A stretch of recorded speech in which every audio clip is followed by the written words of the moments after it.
Hello, good morning, students. Please subscribe the channel, drop a like, share, and comment. This is Shree Vishnu Art Press Publications, exercise number 9 and 10 on the speed of 90 words per minute. Start. Learned counsel for the contesting respondents submits that the assistant registrar was well within his jurisdiction to have registered the list of office bearers, keeping in view the proviso contained in Section 4 of the Societies Registration Act as amended and applicable in the state of UP. He submits that the assistant registrar was within his authority to invite objections and thereafter register the list of office bearers, which has been done in the instant case.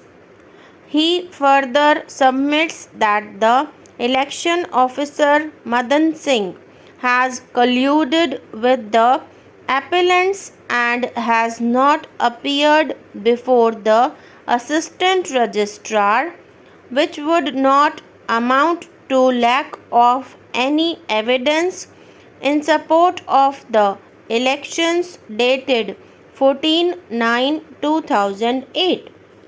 He further submits that the list of office bearers of the contesting respondents is a valid list and the contention raised on behalf of the appellants is without any substance.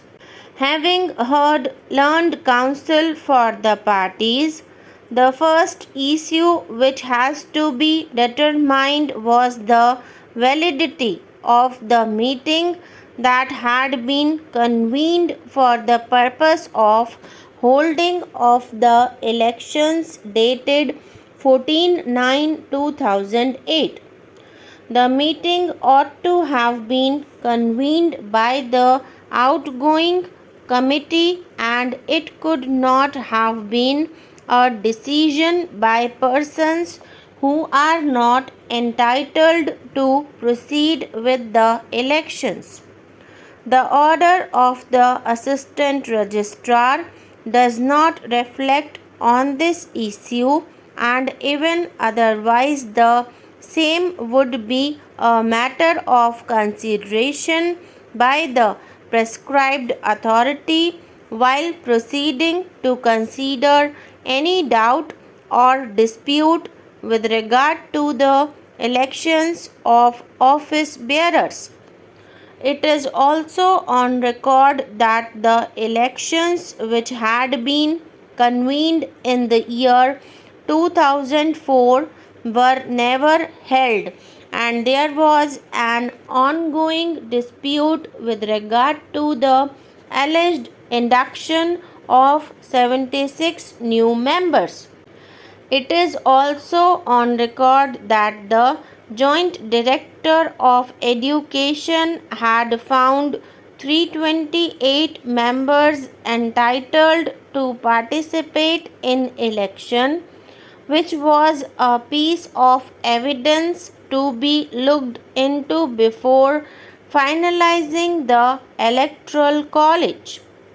Apart from this, if the elections of the Committee of Management of the Society were not held within time, then after such a finding is recorded by the prescribed authority, it is the assistant registrar who can proceed to hold the elections under subsection 2 of section 25 of the Act. In the instant case, the elections were not held after 2001. For all the aforesaid reasons, the order of the assistant registrar dated 23 2010 is unsustainable in law. In our opinion, the learned single judge ought to have set aside the order of the assistant registrar and remitted the matter to the prescribed authority for decision in accordance with the rules and the provisions of Section 25 of the Societies Registration Act 1860. The learned single judge, therefore, fell in error in relegating the appellants on the ground of availability of alternative remedy without setting aside the order of the assistant registrar, who was bound to refer the dispute in view of the provisions referred to herein above. Having heard the learned counsel for the parties, the court finds that the directions given by the learned single judge is in consonance with the policy framed by the Mandi Samiti. A perusal of the policy indicates that priority was to be given to those traders who had no shops allotted to them and who were paying the mandi fee. Clause 1 of the scheme indicates that a list would be prepared from those eligible traders who had no shop allotted in their name and who were paying mandi fee. Clause 1 indicated that the list would be prepared in the descending order, namely, that a trader who was paying the highest fee would be placed at serial number 1 and a person paying a lower mandi fee would come at serial number 2 and so forth. In the light of this provision, the learned single judge found that there were 147 applicants and that the total number of shops constructed were 74 in number. The learned single judge accordingly directed that the Mandi Samiti would prepare a list of those applicants who do not have a shop in the market yard, either in the individual name or even as a partner of a firm.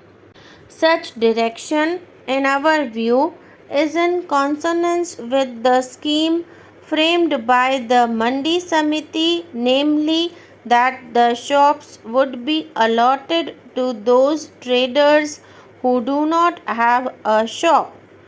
The contention of the learned counsel for the appellant in Special Appeal number 272 of 2009 is consequently bereft of merit.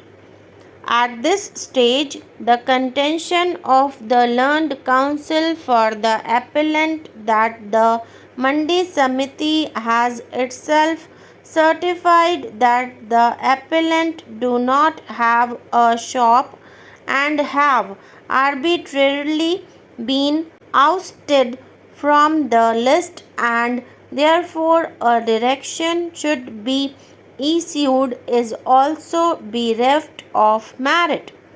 Such information was not before the learned single judge, nor such documents could be considered in the appeal.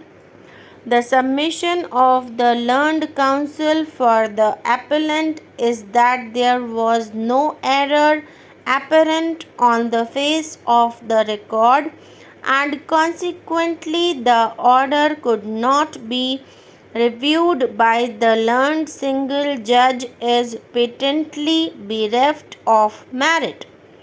He further submits that earlier order directing the shops to be allocated by draw of lots was in consonance with clause 6 of the scheme is wholly erroneous and misconceived.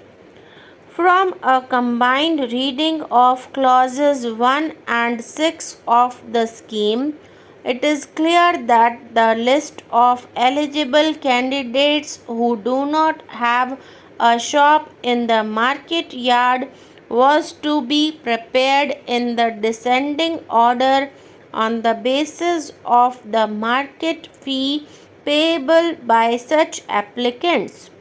The court clarified the scheme by holding that where the number of applicants are less than or equal than the number of shops, then in such an eventuality the shops would be allocated as per their names in the list, and that the use of lottery will not be for allocation of the shops but only for the choice of shops.